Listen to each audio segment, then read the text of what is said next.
So just bear with me a second. All right, can you see the notes up there? Yep. Okay. I'm going to try something a bit different today. I'll highlight bits that I'm talking about so it's a bit easier to see where I'm at. Last week we talked about water systems in general, some of the equipment involved, chillers, cooling towers, boilers, and so on. Today we're going to talk about pumps and pipework, which are an integral part of those systems as well. Before I go any further, I'll just show you a schematic. Does that come up okay? Just nod your head. Or this is obviously a very simple schematic. I've got a more detailed one that I'll show later. But this shows a chiller. Obviously, a chiller has two heat exchangers in it, two vessels, the evaporator and the condenser. But just to make it simple, cold water comes out of the chiller, goes through a coil or many coils in the system, in air handling units and fan cool units, and then the water warms up, comes back through a pump or several pumps, depending on the size of the system, back into the chiller, gets cooled down, and that process continues. That's a closed system. Okay. On the other side, we have a cooling tower. It's an open system. So the heat that's picked up in the chilled water circuit is transferred over to the condenser water circuit, so that the relatively warm water or hot water comes out of the chiller at about 35 degrees, goes up to the cooling tower. It's discharged into the cooling tower, dribbles down and cools down, and comes back cooler through a pump again and back into the chiller to go through the process again. So that's an open system with all the issues that we discussed last week. So water is reticulated throughout the systems by pumps dedicated to each system.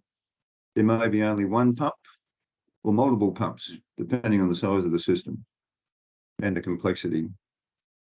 Before a pump can be selected, it's necessary to calculate the required performance, which is the required water flow rate at the calculated operating pressure imposed by the associated system. So a pump is like a fan. A pump is pushing water out. A fan, you do your fan static calculations. A pump, you do your pressure calculations. Sometimes they're called static calculations, but that's not strictly correct because it's a total pressure for the system.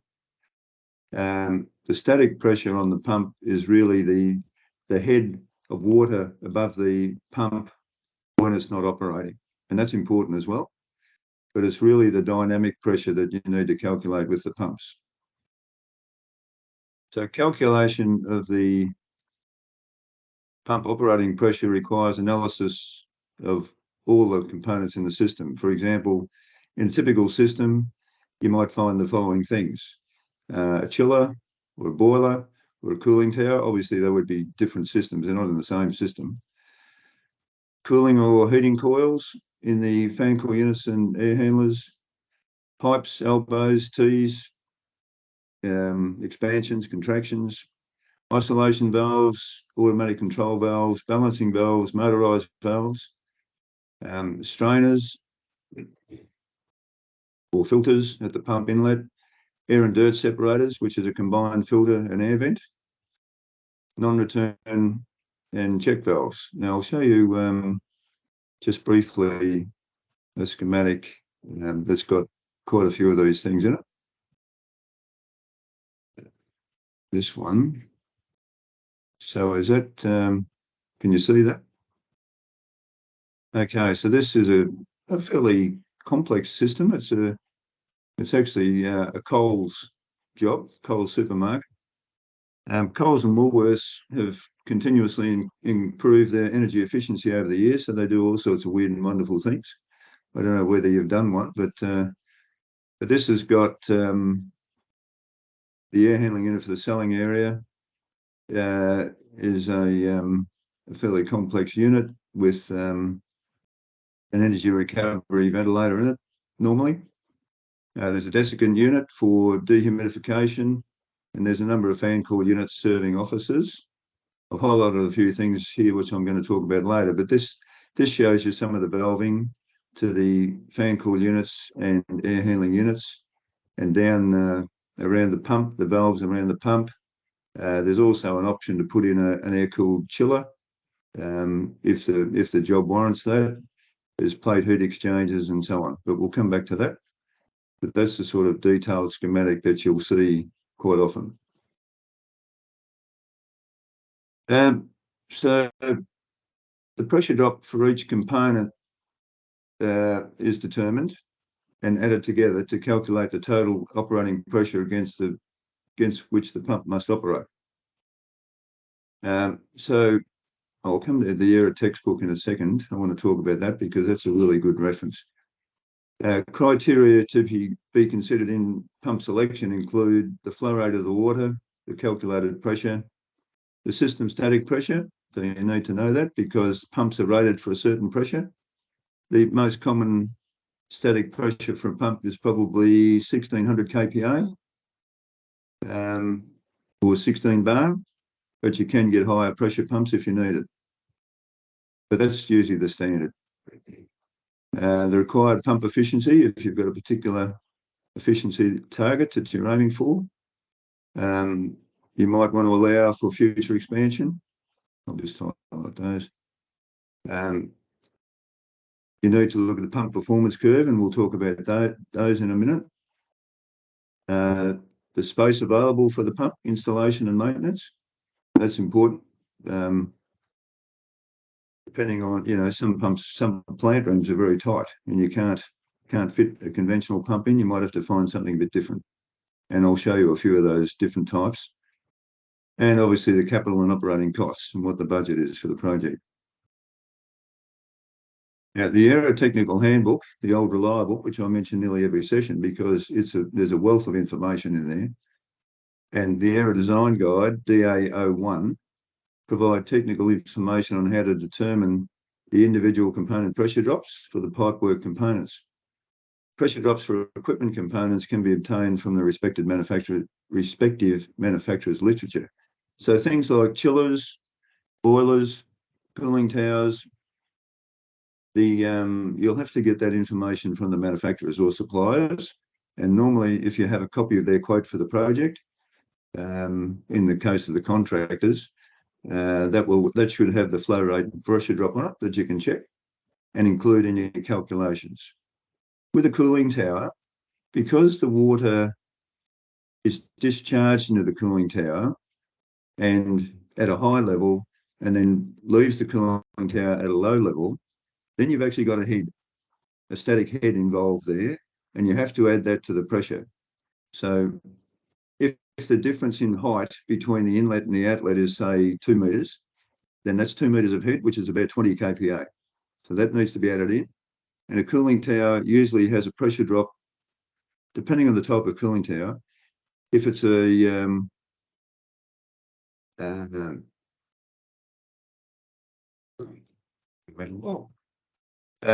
certain type of tower has nozzles, okay? Counterflow is the word I'm trying to think of.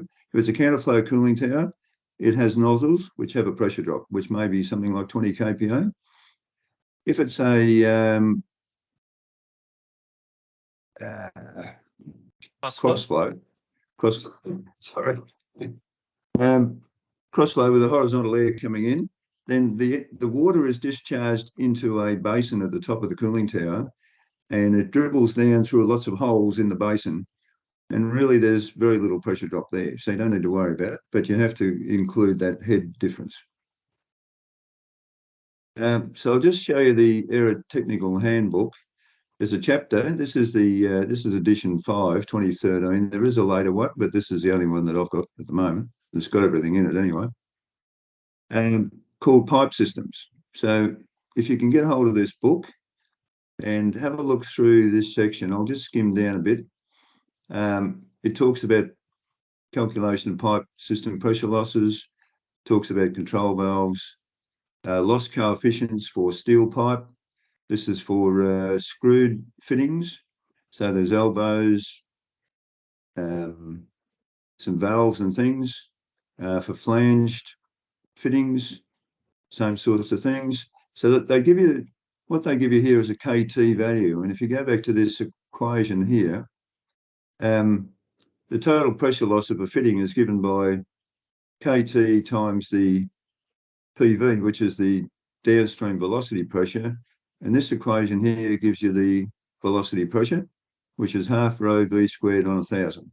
So we all know those equations. We learnt them at uni, or I think we did. But so it's all basic fluid mechanics.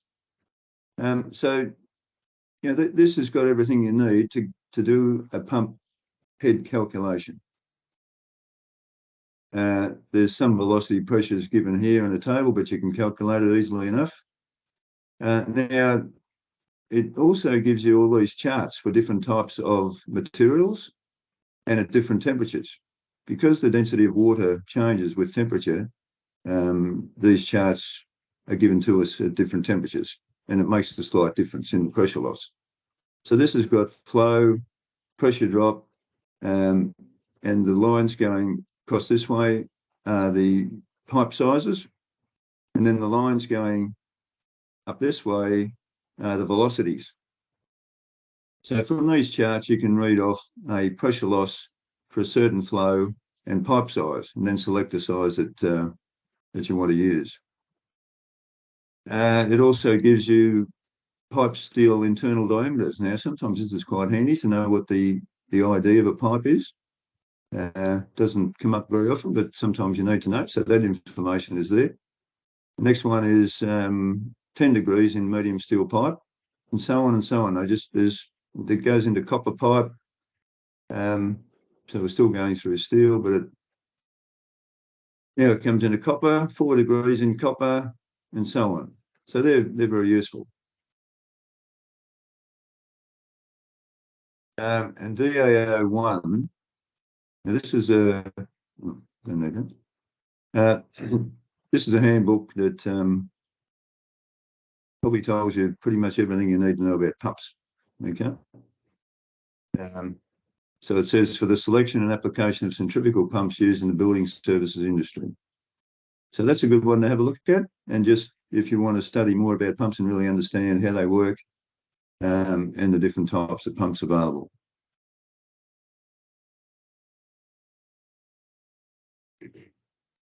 Our pump curves. Excuse me, I'll just have a drink.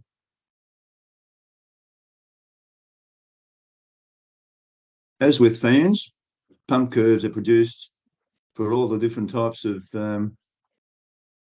pumps to show their performance at varying water flows and operating pressures. Curves for the selected pump indicate the allowable range of performance. It's recommended to select the pump at a central point on the sloping section of the curve. This point will provide stable operation of the pump with some flexibility to move up or down the curve. I'll just show you a pump curve. See that? Okay. Yep. This is just an idealistic pump curve just to demonstrate what it looks like. Every pump has a characteristic curve. It's like a fan. The pink section here is a good section to select the pump, okay, because the curve is sloping. A lot of pump curves you'll look at, when you come up higher on the curve, it starts to flatten out, and some run horizontal across that curve for quite a distance before they start to fall. So you always want to select the pump in this section where it's falling. And you'll notice up here, these efficiency values. Hi, John. Hey. You want to select for the highest efficiency, obviously. You'll get the best selection. So in this case, they've selected a pump for about 480 litres per second at, that's a lot of water, by the way, at 30 metres head, which is about equivalent to about 300 kPa. And there's the selection point there. Number one happens to be the best efficiency point, but in this case, this is quite a good selection. You've got a lot of flexibility to increase the flow if you want to, or increase the head. Up in the higher end of the curves, that is an unstable region, and you don't want to go up there. And as I said, quite often they're horizontal there, so a change in flow may occur for no change in pressure. So you've got, fluctuations in the flow rate. And down the bottom end of the curve, you tend to have overloads on the motor, because as the flow increases, the amps of the motor will increase, and you get into an unstable region there with motor overload. These are at different speeds, as you can see, 900, 1000, 1100, etc. So as you change the speed of the pump, your curve will change.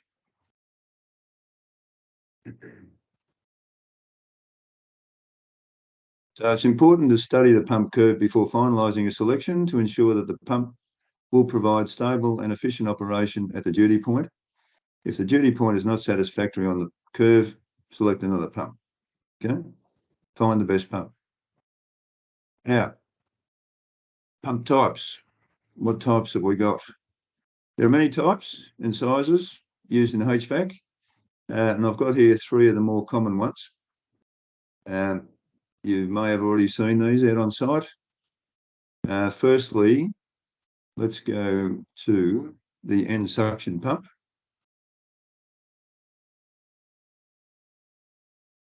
This is a very common pump, but as you can see, it's quite long. Some of these pumps, might be up to a couple of meters long and maybe up to a meter wide, these bases. So they do take up a fair bit of floor space in the plant room. But these are probably the most commonly used pumps in our industry. So you've got the pump inlet here, discharge up the top. That's the casing. Now, the beauty of these, they're quite often called a back pull-out pump, or BPO pump. Underneath this yellow guard here, there's a spacer coupling, which you can remove. If you have to do something to the impeller, if you have to replace it, sometimes you want to put in a bigger or a smaller impeller to change the performance of the pump. It's not difficult to do. You can remove the spacer coupling, pull off the back of the pump, and you can get to the impeller. And you don't have to do anything with the motor. The motor just stays in place. So when you replace the impeller, you can put it all back together again. It would have to be realigned on site, and away you go. These have a flow range of typically up to about 200 litres per second. You probably can go higher, but the pumps are getting enormous and not as efficient as the next sort of pump, which I'll show you, which is a horizontal split casing pump. You don't see these very often, but on very large projects, we tend to use these. I've worked on a few central energy plants which had flow rates of something like 400 litres a second, or even more. And so we use these horizontal split case pumps. They've got the best efficiency of all the pumps. They're obviously the most expensive. They're the biggest. They're huge pumps.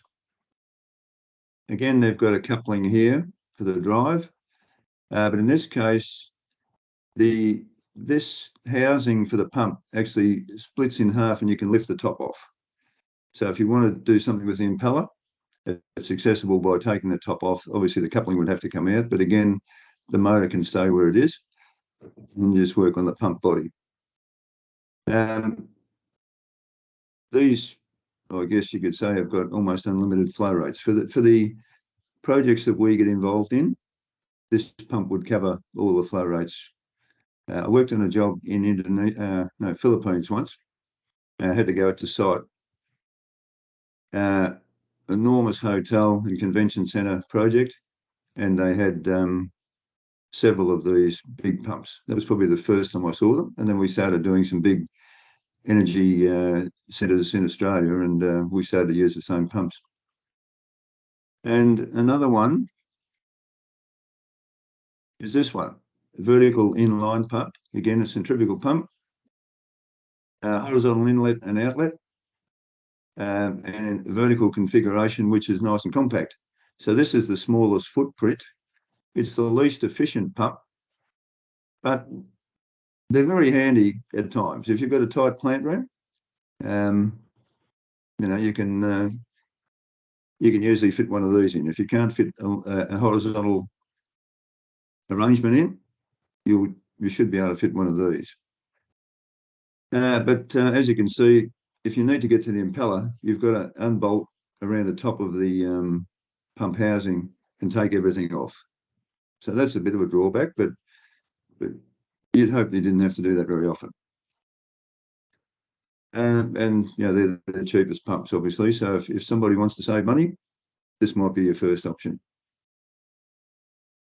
So I'll close that.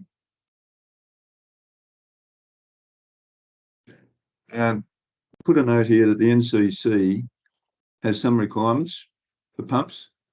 We can have a look at that.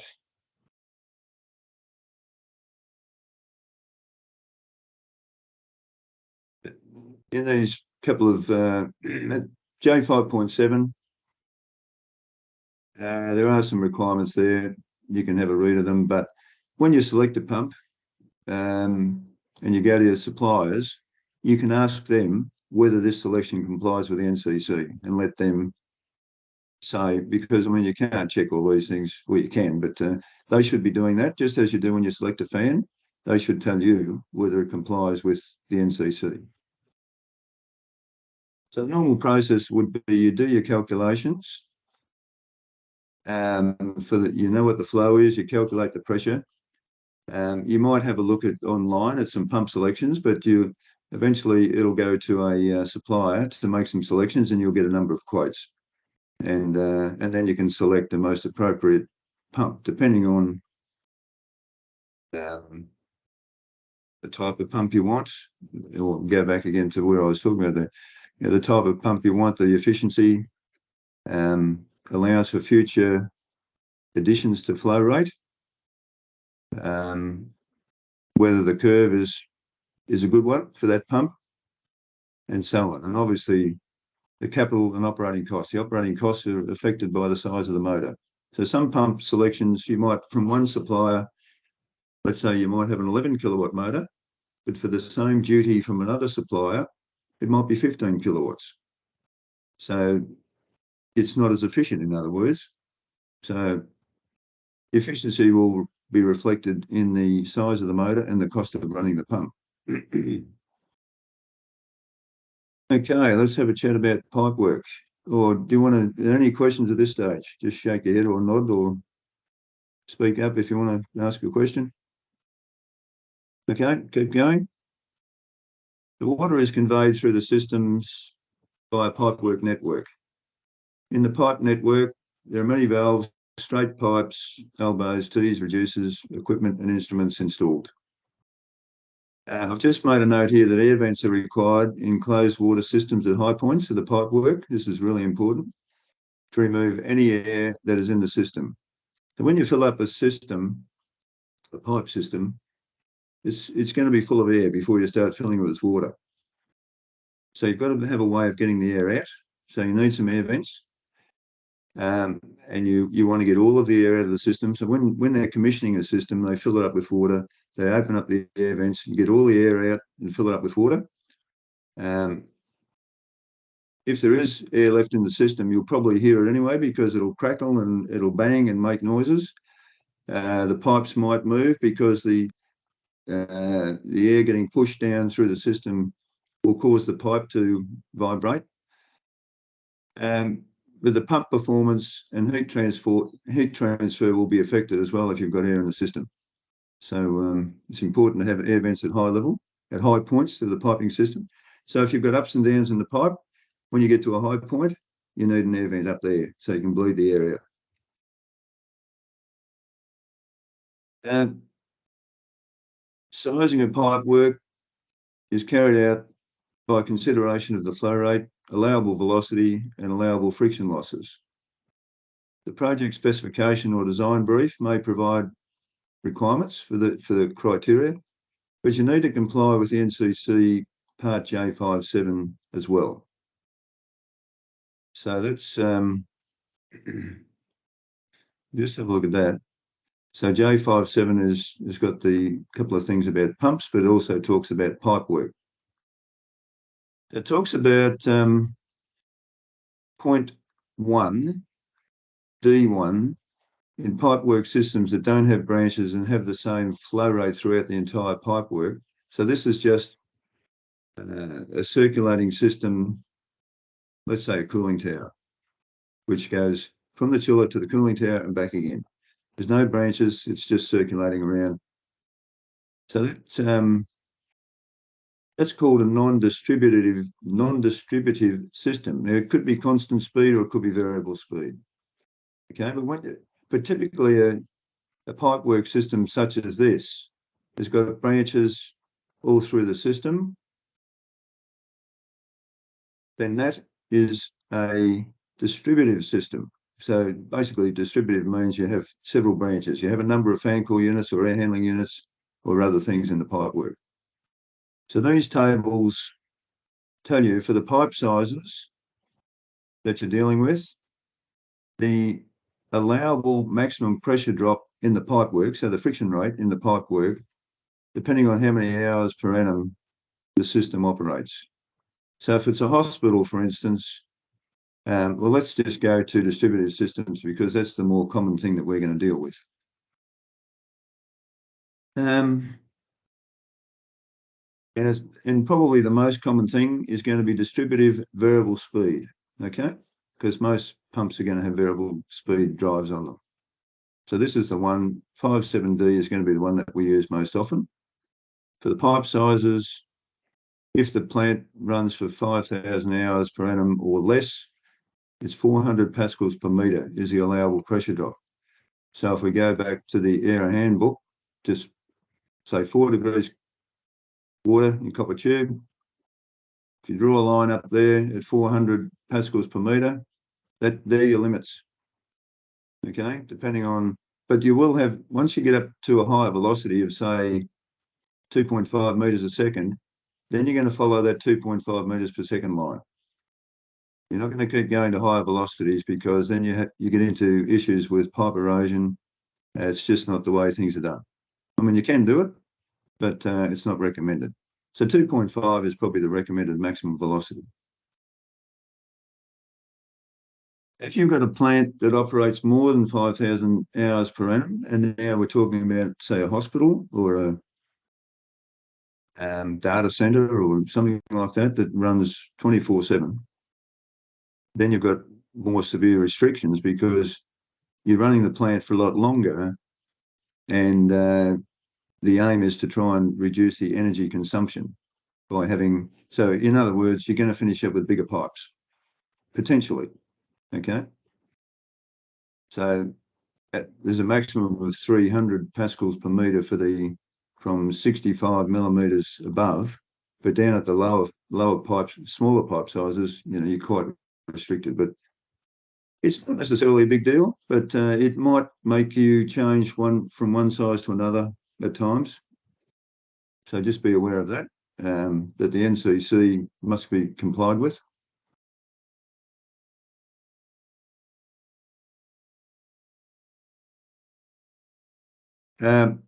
Many practitioners have developed their own spreadsheets for sizing pipe and calculating pressure losses, which in our company we have that. And Stephen, I'm sure your firm has something as well for sizing pipes, but just be aware that it's got to comply with the NCC, whatever you come up with. So talk again about the technical handbook. We've had a look at that.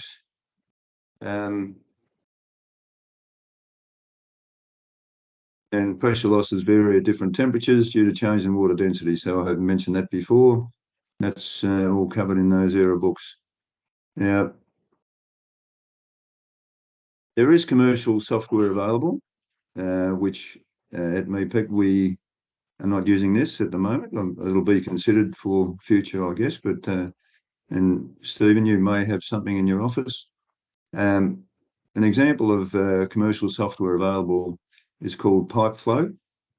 I haven't used it myself, but I have worked with people who've used it, and some think it's fantastic. I've had a look at it. It's a bit expensive, but you know, it is quite good, and it does more than just size pipe. It'll design a whole system for you. And it's quite flexible. You can have multiple users. It's a bit like Camel. You can buy it and multiple people can use it, or you can buy or when I was looking at it, you could buy a USB flash drive and plug it into your computer and just pass it around the office. But then only one person can use it at a time, which in a small office would be fine. But if you've got a lot of users working on a big project, then you need to have more of a network thing. So this is something that you can have a look at that online. I think you can even download a free copy if you want to play around with that and have a look at it. Components in pipework up to 50mm diameter are normally threaded or screwed top, and above 50, they're normally flanged. So I'll show you a picture of, this is a 50mm butterfly valve. So up to 50, they have the connections are threaded or screwed. Okay, you screw in a union and then connect your pipe to that. They're usually stamped, well, they should be stamped with the size. DN50, which means nominal diameter 50mm. PN20 means pressure number 20, which means 20 bar or 2000 kPa. So if you're looking at valves and you're wondering what size or what rating, that should be on there, stamped on there. This is a ball valve, which is a common isolation valve for systems up to 50mm. It has a quarter turn handle at the top. So if the handle is in the direction of the valve, it's open, and at right angles to the valve, it's closed. So nice and easy to use. And basically inside here is a globe or a ball with a hole right through it. And when you open it, the hole becomes virtually the full bore of the pipe for the water to pass through. And you can get adjustments in between, but it's not good for trying to balance with one of these because they're not regulated. But you can do that if you want to restrict the flow a bit. And example of a flanged valve, it's a butterfly valve, so above 65mm, the valves are flanged. So you have flanges on each side of this, and it becomes a sandwich in between the flanges, and the flanges are welded to the pipes. And these are very low pressure loss. Again, you can have variable positions to get some adjustment, but they're not really a balancing type valve, not an accurate balancing valve. Quarter turn handle again. So nice, simple device.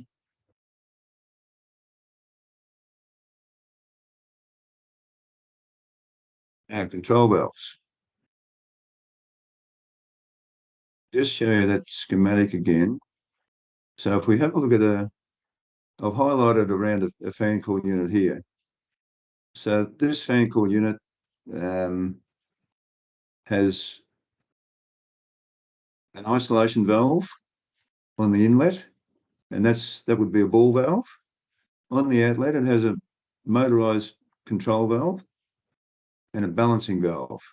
So there's some symbols there which tell you what they are. It says for a balancing valve, it calls it a stat valve, which is actually a manufacturer's brand. It's a Turin Anderson brand, but there are other manufacturers who make balancing valves.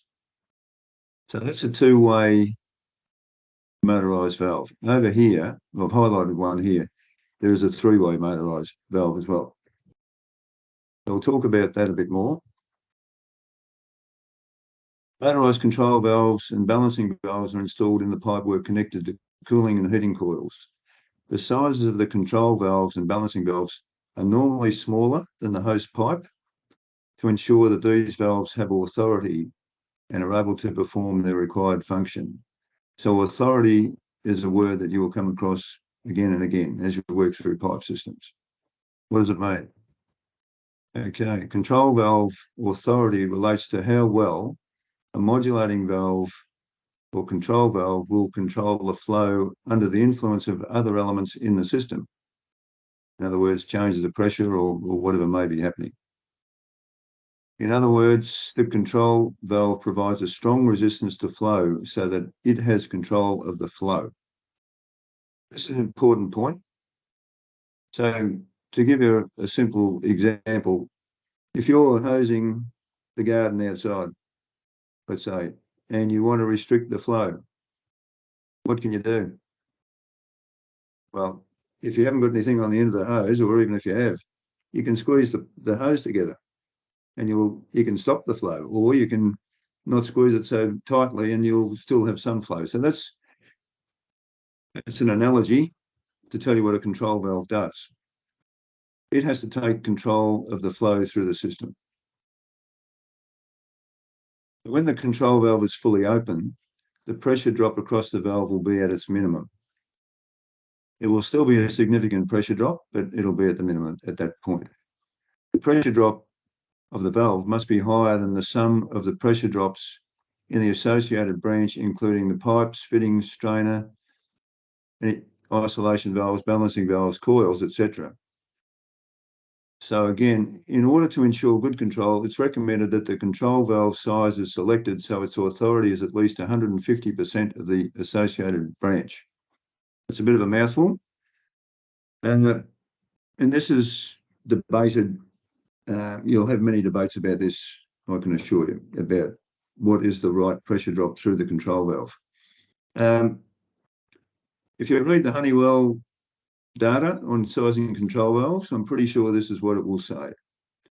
But you'll find that when you're talking to controls companies, quite often they'll work on 150% of just the coil. Now, that could work fine, and it usually does. But in theory, this is the way it should be done. So that highlighted section, the yellow highlighted section for the fan coil unit, it starts at where the pipe work comes, the branch comes off the main pipe, through the isolating valve, through the cooling coil, through the motorized valve, through the balancing valve, and back to the main branch again. So you sum up all of that pressure loss, and the control valve should be 150% of the sum of that pressure loss. Yeah, that's the textbook way of doing it, but you'll find other versions which usually work reasonably well anyway. The most common control valves are two-way, or two-port, and three-way. Two-way valves are used more often than three-way to control flow through cooling and heating coils in fan coil units and air handling units. So when the unit is not active, the two-way valve will close. So this is the more energy efficient way of doing it, using two-way valves. When the system turns off, or if a unit turns off, its valve will close. If you have a three-way valve, and I'll bring up that schematic again. Sorry, I didn't ask you. Can you see the schematic all right? Okay.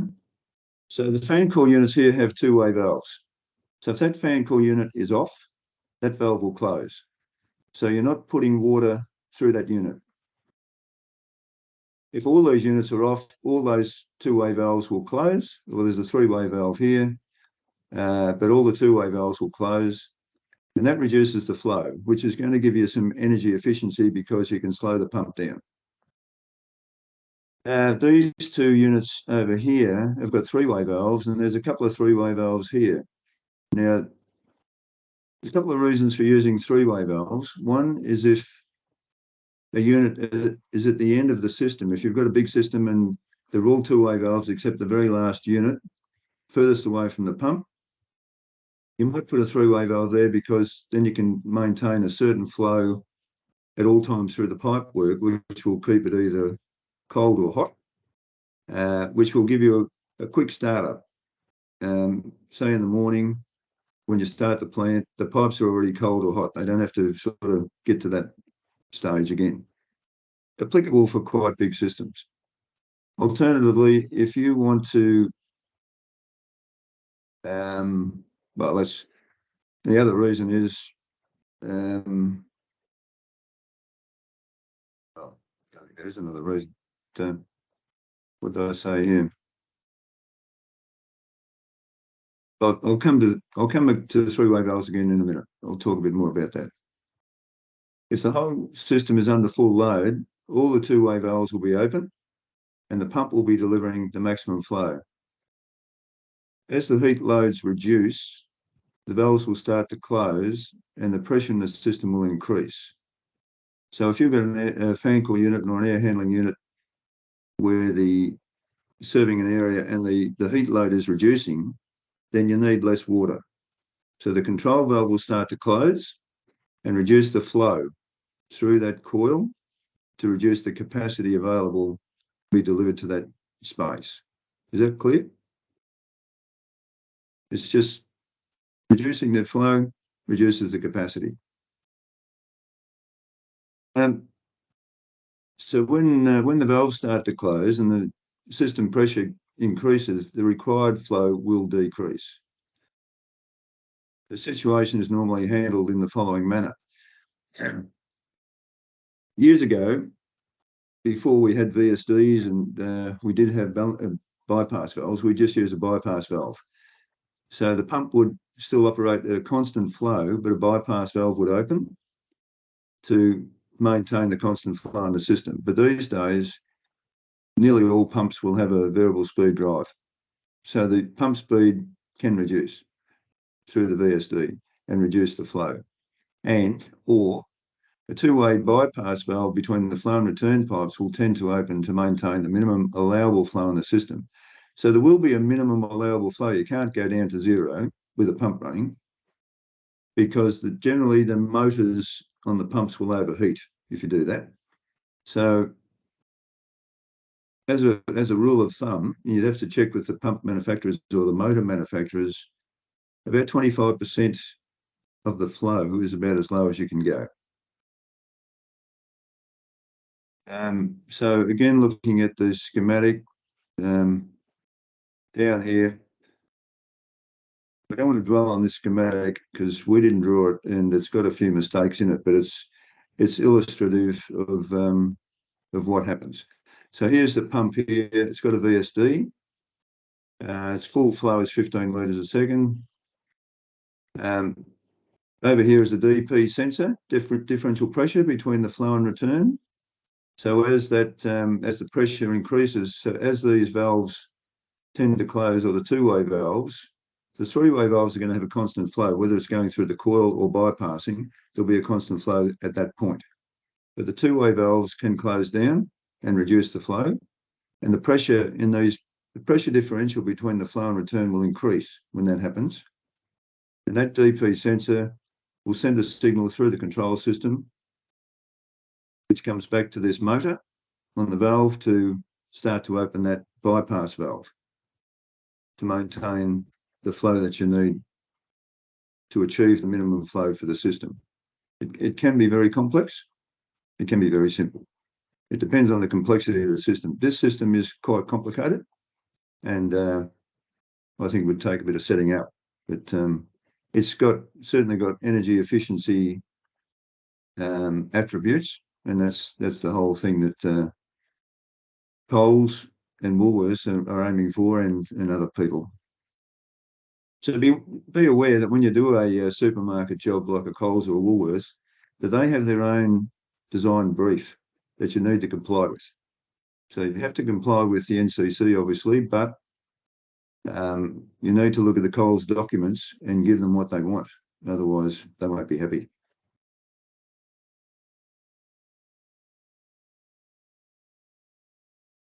Okay, so as I said, the bypass valve responds to a differential pressure sensor or transducer installed between the flow and return pipes downstream of the pumps and buffer tanks, if you've got buffer tanks in the system. We're not going to talk about buffer tanks now, but in a later session, we will talk more about chillers and buffer tanks and those things. The actual location needs to be worked out to be the most appropriate for whatever system you're working with. So now, back onto three-way valves. So they're used when there's a requirement to maintain full flow in the system at all times. So I haven't studied the system in detail, but these large air handling units have three-way valves, so they want the full flow there all the time. I'm guessing that it may be because they want to make sure that when this unit comes on, when the coil opens, that there will be cold water there instantly. And the other reason would be at the end of a large system, which mostly comprises two-way valves, to allow some flow through the system, which I talked about before, to keep the pipes cool or hot. But there is an inefficiency in having three-way valves because it means that you've got flow all the time. With two-way valves, you can bring it right back to the absolute minimum. And if you've got no flow requirements, you can shut the system down. With three-way valves, the system will be running all the time.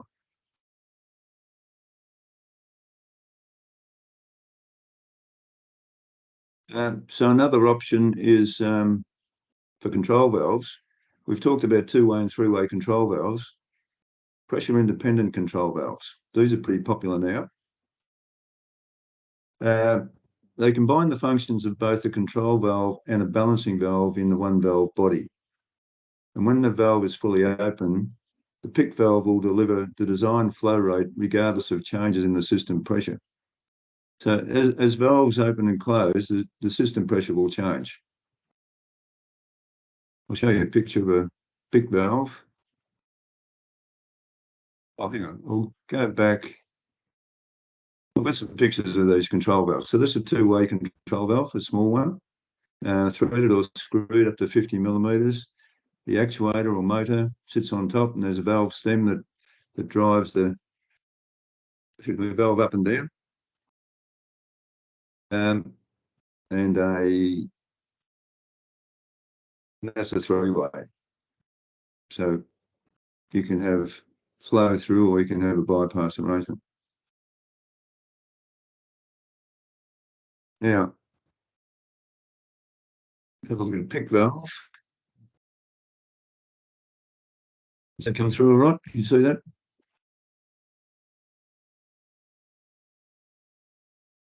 So,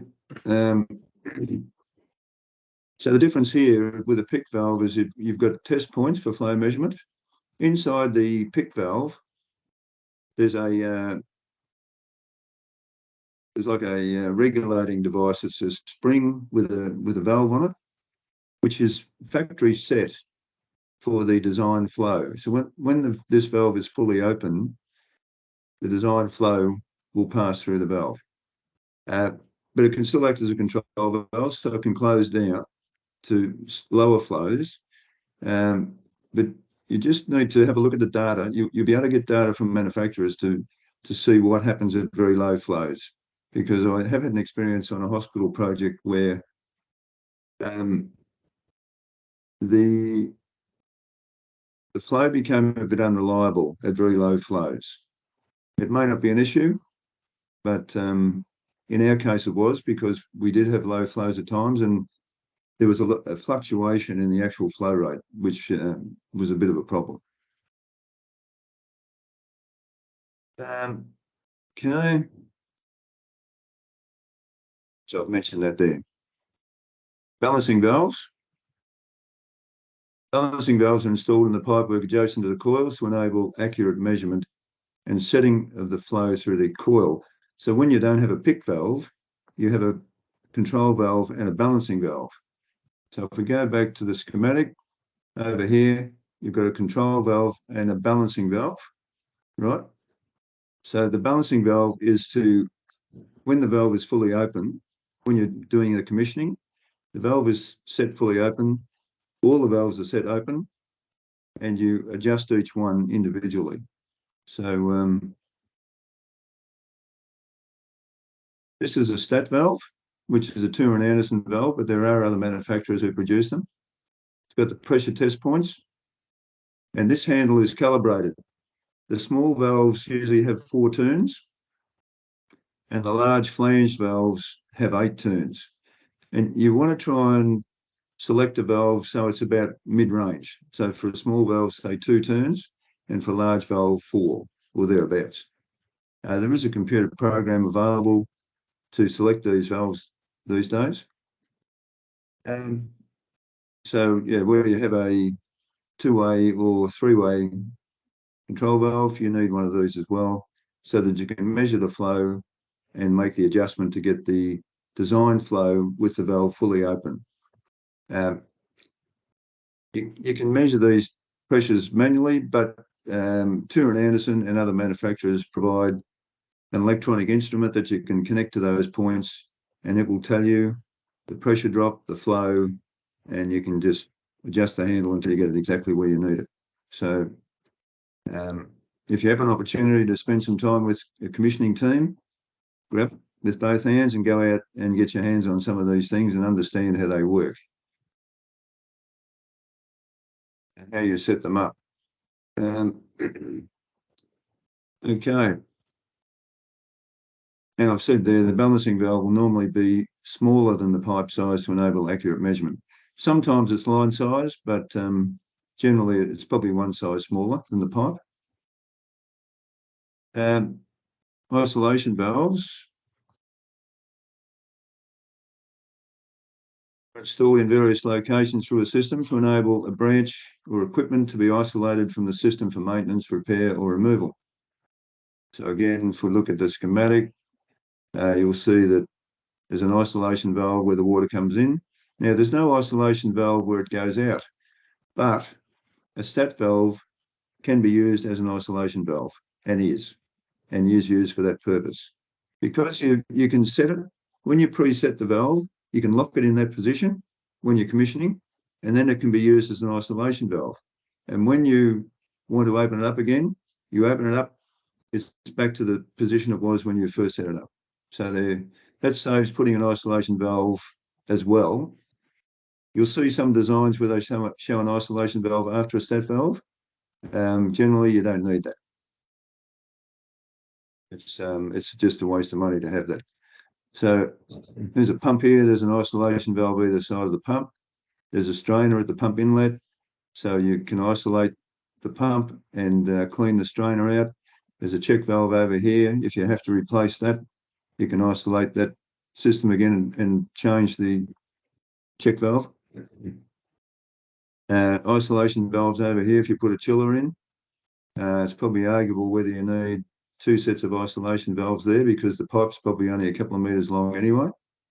There is a control valve there, so maybe that's needed in case you need to service the control valve. That control valve is probably an on-off valve, I would say, so that if you want to use the chiller, you open that valve and the chiller can come into the circuit.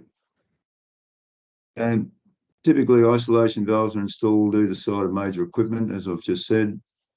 For sizes up to 50 millimeter diameter, isolation valves are normally threaded ball valves, as we saw before, or gate valves. Gate valves are cheaper, but they're not the best. Ball valves are the best way to go for isolation. And for sizes above 50, they're normally flange butterfly valves, as I showed you before. Pipe materials. This is important to have an understanding of this. The pipe materials used for the different systems are selected based on criteria such as pressure rating, strength, ease of handling and installation, resistance to corrosion, weight and cost, and other considerations. The pipework installation on site is a major cost component and a very time-consuming activity. It requires hot work for welding, which is frowned upon on site these days. They want you to do as little as possible of hot work, and it's dangerous. It's heavy work, pipes are heavy, and there are safety risks. The prefabrication of pipework in a well-equipped factory is a common practice to mitigate some of the issues associated with site installation. Prefabrication is used as much as you can to fabricate and assemble as many pipe components as possible to reduce the amount of work on site. So it's a popular way to do things now, but you can't do everything. So there'll always be site work required to install the pipe, make the final connections. But if you can use prefabrication as much as possible, it is very beneficial. Okay, chilled and heating water. Now, these are both closed systems, as we've discussed last week. And the material you use for chilled and heating water systems is normally copper or steel. It may be stainless steel if it's economical. Sometimes it is. You can get economical stainless steel pipes. But the economical pipes are usually thin wall, so you need to watch the pressure rating on those. Plastic pipe is uncommon. It has been used, particularly ABS pipe has been used for chilled water, but being plastic, it lacks strength. Pressure rating can be an issue. Pressure losses through ABS pipe are quite high, so be careful of that if you're thinking of using it. And it's likely to get damaged on site. You need robust materials going to site. It's not a place where things are handled delicately, may I say. They get dragged around, they get bumped around, and it's a rough and ready location. So metal pipes are really the way to go. Copper is generally more expensive than steel, but it's often used up to about 150 millimeters diameter because it's easy to handle on site and easy to install. So it costs you more to buy a copper pipe, than a steel pipe, but up to about 150, it's more economical to install and works out about the same or even cheaper to use copper. It's much easier for the guys on site to use it. But above 150 mil diameter, steel is normally used for its strength, pressure rating, and relatively low cost. You can get pipes bigger than 150 in copper, but it gets really expensive. So it's generally not done. Because chilled and heating water are closed systems, corrosion is not an issue, provided the water treatment is maintained. Now, condenser water, let's have a drink. If you've got a cooling tower in the system, you have an open system. So the pipework material is normally copper or stainless steel due to the corrosive nature of those systems. So both of those materials are corrosion resistant. They still have to be treated, but they have a natural corrosion resistance. Again, copper is used up to about 150 usually because of the ease of handling and installation. But above 150, stainless steel is normally used. Sometimes steel is used. And if the water treatment is maintained really well, you can use steel. But there is a risk of corrosion. If it's not maintained properly, you'll get corrosion and you'll have lots of problems. So if somebody wants to use steel, then you need to look at it very carefully and make sure that they've got a very strict regime for corrosion protection of the pipework. If you're using a fluid cooler, it becomes a closed system and you can use the same materials as chilled and heating water, so either copper or steel. Pipework insulation. I'll just mention this. It's past 11. Session 12 is going to be all about insulation. So we'll discuss this further at that session, but I'll just have a quick run through. Chilled and heating water systems require insulation, also called lagging, to minimise heat gains or losses. Condenser water is normally not insulated, doesn't need to be, it's not hot enough, and it's not required by the NCC to be insulated. Chilled water pipework insulation also requires a vapour barrier to prevent moisture condensing on the pipe. So the chilled water is cold, the air around it is relatively warm and humid. So the moisture in the air can pass through the insulation and condense on the pipe. And you need to prevent that because when the water condenses on the pipe, then it'll leak out again. So you'll have water leaks all over the place. And you'll get corrosion on the pipe surface because the water and the air are touching the surface of the pipe. If it's copper, well, it's probably not a major issue, but you'll still have leakage. So I'll just show you a picture of typical chilled water. Typical chilled water insulation sections. Can you see that? So this is the white is polystyrene. That's the insulating material. And on the outside, you have foil, aluminium foil, vapor barrier. And that's got to be continuous and sealed properly to avoid condensation. For heating water and chilled water, it's not often used for chilled water, but nearly always on heating water, you use fiberglass. Again, it's got a vapor barrier here for chilled water, but it's normally used, it normally has the vapor barrier for heating water as well because it makes it easier to handle on site, easier to install. Fiberglass fibers get in your clothes and in your everywhere, and they're very annoying. So they prefer to use it with a vapor barrier already on it.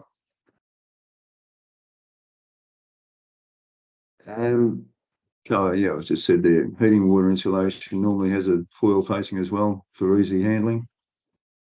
NCC Part J58 specifies requirements for insulation of piping, vessels, heat exchangers and tanks containing heating or cooling fluid. So that's important.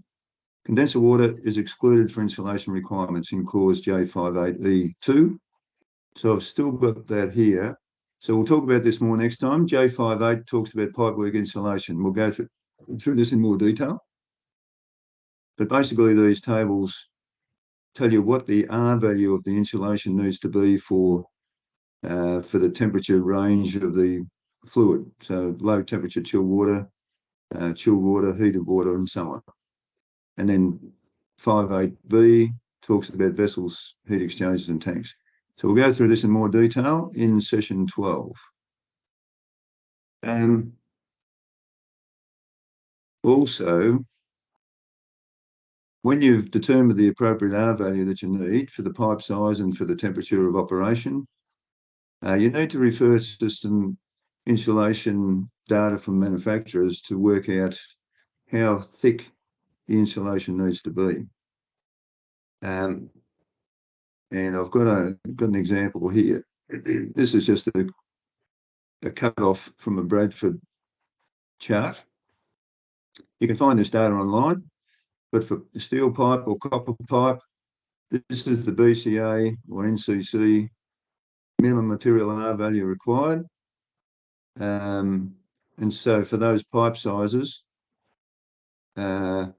these numbers that are highlighted are the thickness of the insulation you're required to use to achieve those R values for those pipe sizes. But we'll discuss that more in session 12. So there ends the lesson. Any questions? I had a question.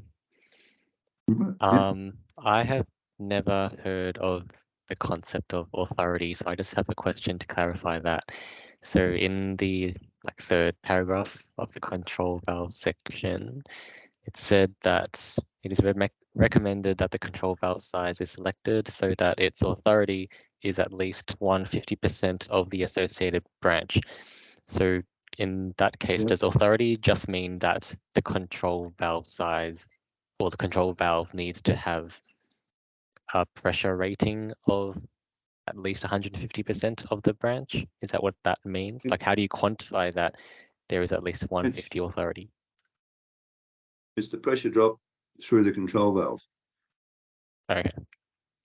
So in that schematic, so you add up all the pressure losses in that circuit, okay? But not the control valve. Just forget the control valve for a moment. So you've got pipe work, you've got a cooling coil, you've got an isolation valve and a balancing valve, and then you've got some bends and things in that pipe work as well. Back to that branch connection. You add up all those pressure losses, and let's say it adds up to 50 kPa for those losses. Then the control valve target pressure drop would be 75 kPa. Sorry, my notes weren't very clear there. Sometimes I'll read through it and I know in my head what I'm saying, but perhaps I don't express it as clearly as I could. Mhm. So do you understand that? So when you select a control valve, is there like usually a selection table that has like the different sizes and then also what pressure loss it is rated at? What you can do is, okay, we'll go back to the Air Technical Handbook. In practice, what happens is you talk to the suppliers of the control valves, okay? So you talk to someone like, if you know who's going to be involved in the project, and probably at your stage, Stephen, you won't know this. You don't know who's going to supply the materials for the project, but on the contracting side, you know who's doing the controls, and you can start a dialogue with them about and give them a schedule of flow rates and pressure losses for the branch and the coils, and then they will select the valves and come back to you and say, this is what we recommend. But in your case, you can calculate the valve constant with this formula in error, and that'll give you, you can work out from there what the pressure drop through the valve should be. But you can also talk to people like Siemens or Schneider or Honeywell, and tell them what you're working on, and they're usually very happy to help you and will give you some selections that you can choose. But you're never going to get exactly 150% because each valve has a KV, which is a valve rating, which will give you a pressure drop of a certain value. It's never going to be exactly 150% of that total loss. So it's a sort of theoretical thing. It's a target that you aim for. In practice, what really happens normally is that the controls people will look at the coil pressure drop because it makes it a lot simpler, but also they don't really know all the details of the branch. You know, they don't know what valves are there or how much pipe or how many bends or anything, but they do know what the pressure drop of the coil is going to be because we already know that. We tell them that. So they'll usually work on 150% of the coil pressure drop. And when you're doing your calculations for pump operating pressure, again, you've probably got a few unknowns. You're pretty safe if you allow 150% of the coil pressure drop because the coil water pressure drop is always going to be a lot more than the other components in that system. So looking at the schematic again, if you just look at this circuit, that balancing valve, the isolation valve, a ball valve, would be less than 1 kPa, okay? The balancing valve or stat valve, whatever you use, it might be 5 kPa, 5 or 10 perhaps. The pipe work is going to be not much, unless it's a very long branch, but normally the branches aren't that long and there's not that much pipe work involved. So the pressure drop through the pipe work might be a couple of kPa. So you might have 10 kPa in that branch. Plus, but then the cooling coil, depending on how many rows it has, it could be 50 kPa, could be more, you know. So it's the dominant pressure drop in that system. And the idea is for the control valve to dominate over the coil. So to squeeze the flow through the coil so that the control valve has the authority to control the flow in that circuit.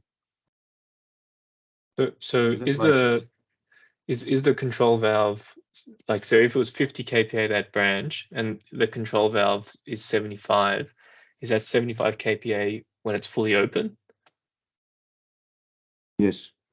Yeah. So actually the whole branch in terms of like the pump head calculation is 50 plus 75, 125. Correct. Okay. Yep. Yep. Yeah, obviously, as the control valve starts to close, that pressure drop will go up. But that's the whole point, because your heat load is reducing. You want to restrict the flow even down to nothing. If the heat load disappears from the space, then you want to close that valve. You don't want water flow through there because the fan continues to run. If you've got water going through a coil, the air is going to be cooled. But if you don't want it to be cooled, you need to shut that valve. So the pressure drop just keeps increasing until it's infinite because the valve is closed. Yep. Does that make sense? Yeah, thanks.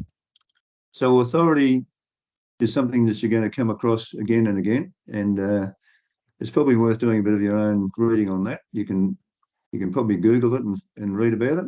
I'm sure you can, or you can look at speak to the suppliers and ask them to give you some information, such as Siemens or Honeywell or one of them. They'll be happy to talk to you about it. It might even be worth getting a controls company to come into your office and talk about control valve authority, because it's really important. If you have, technical sessions in your office, get someone to come in and tell you about it, and bring some valves in and show you how they work. So it's good to know all that.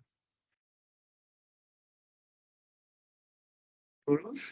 Anything else?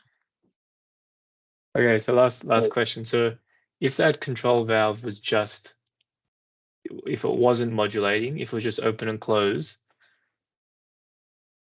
does it have to have authority still? No.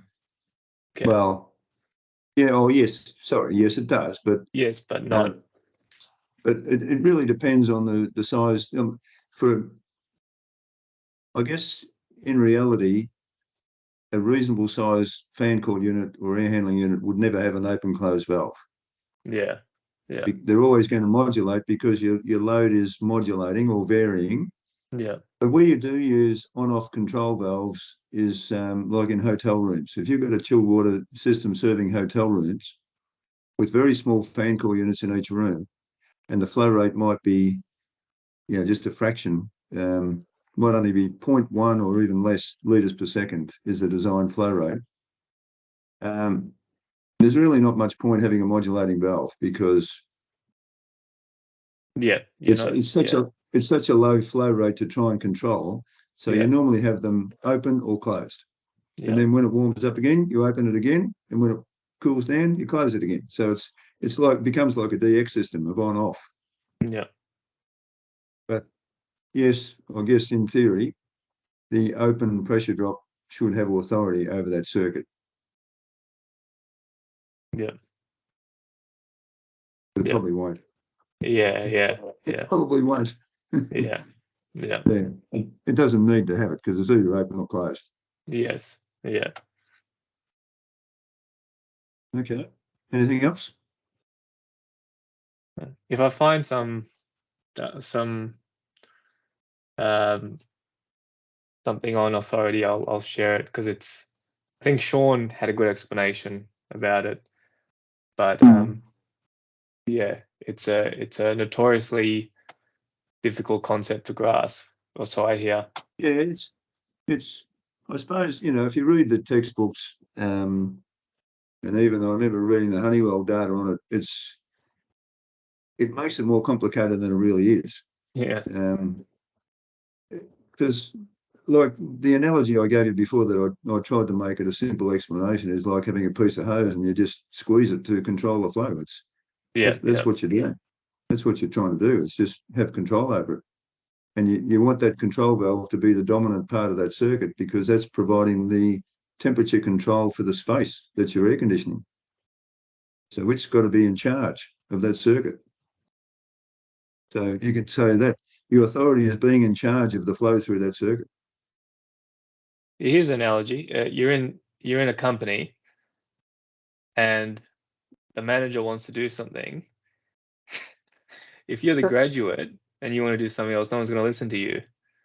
You got to be higher than the manager to actually change, some decisions. So you got to have authority. What sort of manager you've got.